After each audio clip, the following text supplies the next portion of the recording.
चौल वालों ने धक्के मार मार को निकाला है अनुपमा को चौल से और अनुपमा करने वाली है पुलिस कंप्लेन रजनी के खिलाफ और अपने मन की बात बताई है पराग कोठारी ने अनुपमा को।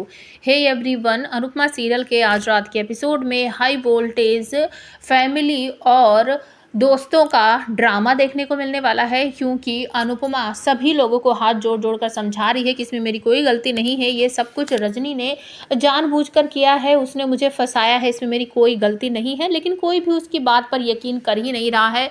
जस्सी और सुनीता ताई को कुछ लोगों को अनुपमा की बातों पर यकीन हो गया है। रजनी वहाँ से चली जाती है और पराग भी चला जाता है। उसके बाद रजनी के समर्थन में कुछ लोग आ गए हैं और वो अनुपमा को चौल से धक्के मार मार कर बाहर निकाल रहे हैं। वहाँ पर थोड़ी सी हाथापाई भी आप लोगों को दिखाई देने वाली है, क्योंकि सरिता ताई और जस्सी उन लोगों को साइड करेंगे कि ये हटो हटो, अनु के साथ तुम लोग ऐसा नहीं कर सकते, अनु यहीं रहेगी। लेकिन सभी चौल वाले कह देते हैं कि ये यहाँ नहीं रहेगी, इसने हमारे सर पे से छत हटा दी है, तो ये यहाँ रह कैसे सकती है। तो अनुपमा बहुत बड़ा वादा कर देती है कि अब चाहे दुनिया इधर की उधर क्यों ना हो जाए, मैं आप लोगों को ये चौल दिला कर रहूँगी और ये चौल कभी नहीं टूटेगी, चाहे मुझे कुछ भी करना पड़े।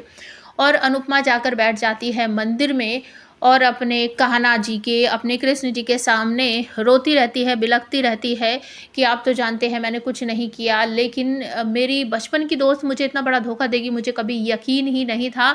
लेकिन अब मुझे कुछ तो करना ही होगा, जो मैंने वादा किया है मुझे वो पूरा करना ही होगा। वो मंदिर में बिलख बिलख कर रो रही है, वहीं बैठी हुई है। तभी पीछे से पराग कोठारी आते हैं और वो पछता रहे हैं कि अनुपमा जी, मुझे पता है आपने कुछ नहीं किया है और मैं सच बताता हूँ, मुझे ये नहीं पता था कि आप इस चौल में रहती हो, आप इस चौल को नहीं तोड़वाना चाहती। मुझे रजनी ने ये बताया कि आप के नाम इस चौल की पावर ऑफ अटॉर्नी है और आप और बाकी कुछ चौल वाले चाहते हैं कि यहाँ पर रीडेवलपमेंट हो जाए। इस वजह से मैंने इस प्रोजेक्ट में हाथ डाला था, लेकिन अब मैं इस प्रोजेक्ट को नहीं करूँगा। हालांकि मेरा बहुत नुकसान हो रहा है, मेरा सब कुछ इस पर लगा हुआ है, इस प्रोजेक्ट पर, मतलब मैं सड़क पर आ सकता हूँ, लेकिन मैं लोगों की बद्दुआ देकर अपना बिजनेस नहीं चलाऊंगा और मुझे पता है आपकी कोई गलती नहीं है।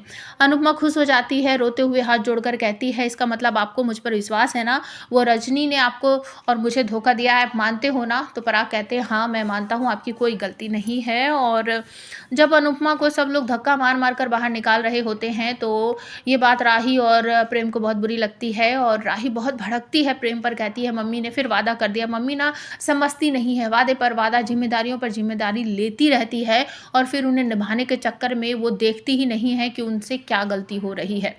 और प्रेम उसे समझाता है कि चुप हो जाओ, रो मत, हम कुछ ना कुछ ज़रूर करेंगे। अनुपमा अपनी दोस्त रजनी के पास भी जाएगी, वो उसे धमकी देगी, बहुत सारी बातें होंगी दोनों के बीच में। और अपकमिंग एपिसोड में आपको देखने को मिलेगा कि पुलिस स्टेशन में जाकर रजनी के खिलाफ पुलिस कंप्लेन करेगी अनुपमा।